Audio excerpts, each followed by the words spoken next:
అయితే OBC MPs convener గా 3 సార్లు కలిసిన, ఆఖరికి 80 మంది ఎంపీలతో కూడా కలిసిన మా జనాభా ప్రాతినిధ్యం ప్రకారం మాకు సెపరేట్ గా బడ్జెట్ ఉండాలి, సెపరేట్ మినిస్ట్రీ ఉండాలి అని కోరిన.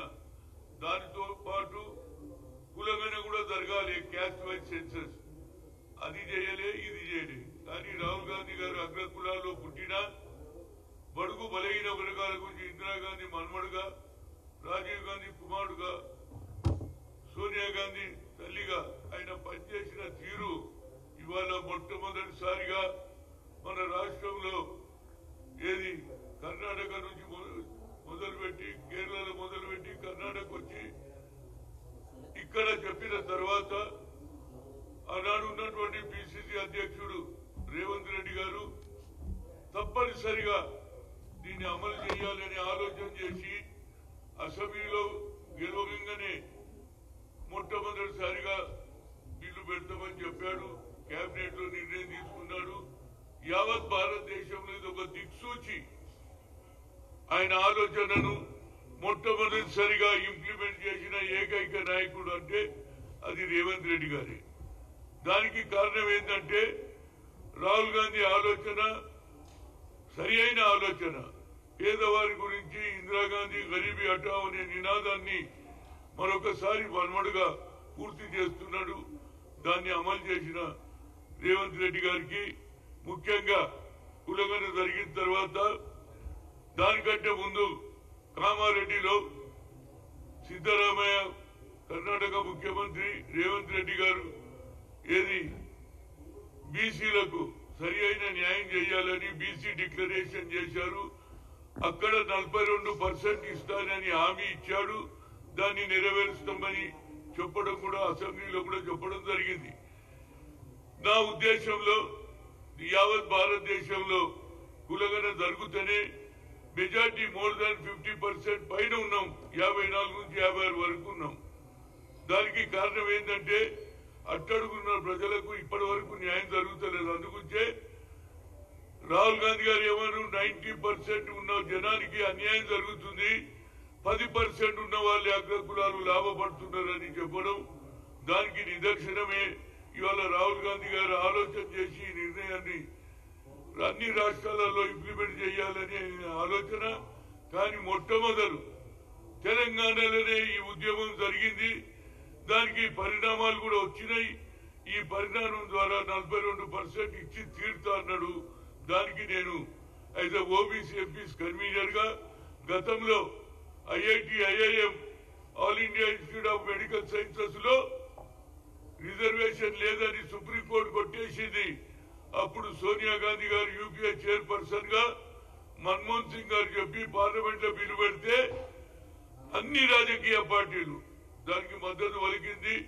దానివల్ల ఎంతో మంది ఇంజనీర్లు అయినరు. అదేవిధంగా all India institute of medical sciences లో డాక్టర్లు అయినరు. అది బీసీ కాన్సెప్ట్. అదేవిధంగా ఇవాళ కులగన జరగాలని ముఖ్యంగా ఎస్సీలలో మందకృష్ణ మాదిగా ఏదైతే ప్రయత్నం గత 30 ఏళ్ల నుంచి ప్రయత్నం చేశారు, దానికి అనుగుణంగా సుప్రీంకోర్టు తీర్పు ఇచ్చింది. దాన్ని కూడా తెలంగాణ రాష్ట్ర ముఖ్యమంత్రి అమలు చేస్తా అని చెప్పడం, ఈ రెండింటి కూడా ఆయనకు నాకు హృదయపూర్వక ధన్యవాదాలు. అదేవిధంగా నరేంద్ర మోడీ ఒక మాట అంటున్నాడండి, రాహుల్ గాంధీ అంట అర్బన్ నక్సల్ అట. ఆయన అర్బన్ నక్సలైట్ ఎందుకో పేదవాళ్ళ ఇంట్లో భోజనం చేసినంత మాత్రం కాదంటున్నావు. నువ్వు ఎంతమంది పేదవాళ్ళకు లాభం చేసినావా? 25 కోట్ల మందిని బిలో పావర్టీ వాళ్ళని నేను పైకి తెచ్చిన అంటుండే. ఇప్పటి వరకు లెక్క తెలియదు. ఎక్కడ తెచ్చినా నేనే ఓబీసీ ఎంపీస్ గా కన్ఫ్యూజన్ ఉన్నా. 25 కోట్లు ఎక్కడ చేసినావు? బిలో పావర్టీని పైకి తెస్తాను. అంతేకాదు ఇవాళ రాహుల్ అర్బన్ నక్సల్ అనడం దాన్ని నేను దాన్ని ఖండిస్తున్నా. ఎందుకంటే నరేంద్ర మోడీ గారు మీ కేబినెట్ లో ఉన్నటువంటి హోమ్ మినిస్టర్ ఇవాళ దేశంలో ఏదైతే రాజ్యాంగం రాసినటువంటి అంబేద్కర్ ను అవమానం చేస్తే ఇంతవరకు ఒక మాట మాట్లాడవు, దాని గురించి చెప్పవు. అదేవిధంగా మోహన్ భగత్ ఆర్ఎస్ఎస్ చీఫ్ ఏమంటాడంటే 1947 లో రాలేదు స్వాతంత్ర్యం. అయోధ్యలో రాముని గుడి కట్టిన తలుపు తెరిచిన తర్వాతే నిజమైన స్వాతంత్రం. దీనికి జవాబు చెప్పు. నువ్వు ఏ విధంగా ఆలోచన చేస్తున్నావు? మీ ఆలోచన ఒకటే, ఈ భారతదేశాన్ని ముక్కలు చేయాలి, హిందూ ఓట్లతో గెలవాలనే ఆలోచన మీది. అదే రాహుల్ గాంధీ గారు కులాలకు మతాలకు పైన అందరికీ న్యాయం చేయాలని ఆలోచన చేశాడు కాబట్టి ఇది ఇంప్లిమెంట్ అయింది. తప్పనిసరిగా ఇది జరుగుతుంది. అదే విధంగా నాకు తెలిసినంత మటుకు ఇవాళ ఏదైతే కేబినెట్ లో 2500 కోట్లు కేటాయించిందండి. జనాభాలో ఏది